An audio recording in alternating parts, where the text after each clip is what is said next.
জল বন্ধ পরিষ্কার করতে এসেছিল।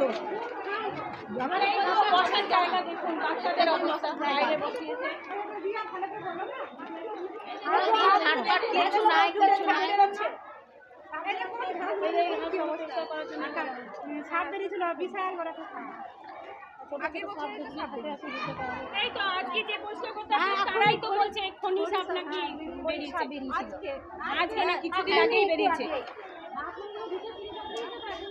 আমাদের যদি বাচ্চা হয়ে যায় জল দিয়ে দুটো শুরু করে দিচ্ছে, জল নাই তারপর বাথরুম বাচ্চা প্যান্টে করে দিচ্ছে না করেছে এখন মেশিন এসছে আমাদের, এখন মেশিনও আসছে আমাদের জানানোর জন্য। আজকে এতক্ষণে আমরা আন্দোলন করাতে মেশিন হাজির হলো, এতক্ষণে মেশিনটা এলো, আমরা মানে এতক্ষণ ধরে মানে আন্দোলন করছি দেখে মেশিনটা এসে উপস্থিত হলো, মানে আমাদের কথাতে, না হলে ওদের কোনো গর্জই ছিল না এটা করার মতন। আমরা যদি না কিছু বলতাম তাহলে হতো না। সে যে প্রাইমারি স্কুলে আমাদের ছেলেমেয়েরা পড়ে, তো প্রাইমারি স্কুলে এত বড় বড় ঘাস বেরিয়ে গিয়েছে। এখন গরমের দিন, সাপ বিছে ওরা চেনে না, তাহলে এই ঘাসগুলো 1 মাস স্কুল ছিল ওরা কাটার কোনো ব্যবস্থা করেনি। আজকে যখন আমরা সবাই মিলে অভিযোগ করলাম তখন ওনারা বলছেন যে আমরা জানিয়েছি কিন্তু তারা আসছে না, পৌরসভায় না কোথায় জানিয়েছে জানি না। তো এখানে ওরা বড় স্কুলকে আবেদন, বড় স্কুলে মেশিন আছে, আমরা বড় স্কুলে হেড দিদিমণির কাছে গিয়েছিলাম, ওখানে জানানো হলো, সবাই বললাম। ওনারা বলছেন যে আমরা প্রাইমারি স্কুলকে বলেছি, প্রাইমারি স্কুল বলছে আমরা বড় স্কুল বলেছি। এইভাবে প্রাইমারি আর বড় মানে মাঝে আমাদের ছেলেমেয়েরা পেশা পড়ছে, ঠিক আছে। ওরা বলছে আমরা হাফ দেবো ওদেরকে আসতে বলুন, ওরা বলছে আমরা হাফ টাকা দেবো ওদেরকে আসতে বলুন, কিন্তু কাজ কোনোভাবে হচ্ছে না। তো আমরা চাইছি যে 2 স্কুল আমরা এরপর বলাতে ওরা, আমরা যখন মিডিয়া ডাকবো বলেছি এই মুহূর্তে ওরা গিয়ে একটা আলোচনায় বসেছে, এবার দেখা যাক কি হয়। এবার আপনারাই বলুন আমরা কি করব। এটা তো এই স্কুল ছুটির পর থেকে ঘাসগুলো এত বড় বড়, জল পেলেই তো ঘাস বড় হয়ে যায়। হ্যাঁ, এরপর তার আগে থেকে বাথরুমে জলের কোনো ব্যবস্থা নেই, বাথরুম অসহ্য নোংরা, বাথরুম ছেলেমেয়েরা ঢুকতে পারে না। তারা কি করে, তারা মাঠেই বাথরুম করে। মাঠে ঘাসের মধ্যে বাথরুম করা কতটা রিস্কি, সাপটাপের ব্যাপার। এবার দেখুন আপনারা, ঘাসগুলো পরিষ্কার করতে হবে। ওই ঘাসের মধ্যে বাচ্চাগুলোকে যে ঘাসের মধ্যে দাঁড় করিয়ে প্রার্থনা হচ্ছে, ওইটা আমরা চাই না। ঘাসগুলোকে পরিষ্কার করতে হবে, বাথরুমটাও পরিষ্কার করতে হবে। বাথরুমে এত নোংরা, বাচ্চারা যেতে পারে না। হ্যাঁ জানিয়েছি, আমরা জানিয়েছি। ওরা বলছে ওই স্কুলে করবে, ওরা বলছে ওই স্কুলে করবে। আমাদের ওইসব কিছু আমরা জানতে চাই না, আমাদের চাই যেন ঘাসগুলো যেন পরিষ্কার হয়ে যায়। দেখে বাথরুমটাও এখনো পরিষ্কার করে ফেলেছে মিডিয়ার খবর পেয়ে, কিন্তু সেই বাথরুমটা আমরা রোজ পরিষ্কার চাই আমাদের বাচ্চাদের জন্য, যাতে আমাদের বাচ্চারা রোজ যাতে ঠিকঠাক সুস্থভাবে বাথরুম করতে পারে। সব বাচ্চারা মাঠে গিয়ে বাথরুম করছে, এত বড় বড় মেয়েগুলো যারা 4-এ পড়ছে, 3-তে পড়ছে, 2-তে পড়ছে, তারাও সবাই বাইরে বাথরুম করছে।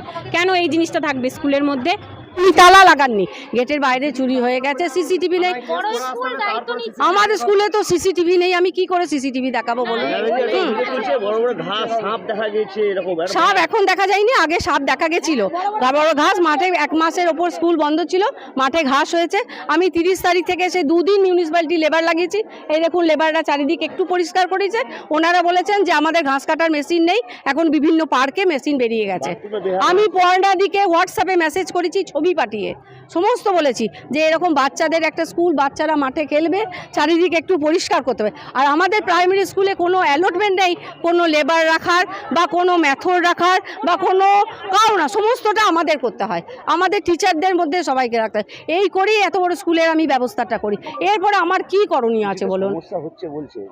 সমস্যা হচ্ছে তো আমি তো বুঝছি, আমার বাচ্চারা স্কুলে থাকলে সেই বাচ্চা তো আমি তো যতটা পারি দেখার চেষ্টা করি। আর এরপরে বিশাল অবস্থা।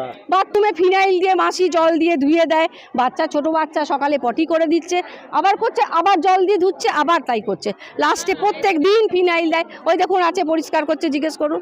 আমার 4টে লোক আমি লাগিয়ে রেখেছি, দেখুন আপনি 4টে লোক লাগিয়ে রেখেছি, দেখুন।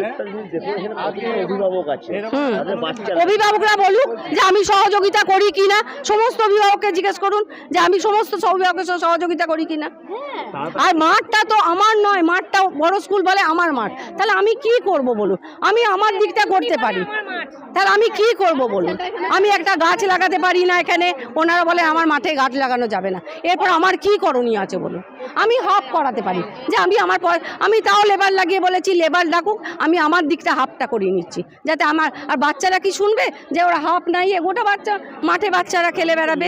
লেবারটা কারা নিয়ে আসবে? লেবার মিউনিসিপ্যালিটি 2 দিন পাঠিয়েছিল, কিন্তু ওরা বললে এত বড় ঘাস মেশিন ছাড়া হবে না, ওরা হাতে একটু পরিষ্কার। লেবার তাহলে চৌরাস্তা থেকে ধরতে হবে, আমি যাব ধরতে, বলুন কোথায় আমি লেবার ধরে বেড়াবো বলুন? কোথায় পাবো আমি লেবার? আমার পক্ষে সম্ভব, আমি কি করব বলুন? আমি অপারক, আমি অনেক চেষ্টা করছি, আমি পাচ্ছি না। ঘাসগুলো পরিষ্কার করতে হবে। ওই ঘাসের মধ্যে বাচ্চাগুলোকে যে ঘাসের মধ্যে দাঁড় করিয়ে প্রার্থনা হচ্ছে, ওইটা আমরা চাই না। ঘাসগুলোকে পরিষ্কার করতে হবে, বাথরুমটাও পরিষ্কার করতে হবে। বাথরুমে এত নোংরা, বাচ্চারা যেতে পারে না। হ্যাঁ জানিয়েছি, আমরা জানিয়েছি। ওরা বলছে ওই স্কুলে করবে, ওরা বলছে ওই স্কুলে করবে। আমাদের ওইসব কিছু আমরা জানতে চাই না, আমাদের চাই যেন ঘাসগুলো যেন পরিষ্কার হয়ে যায়।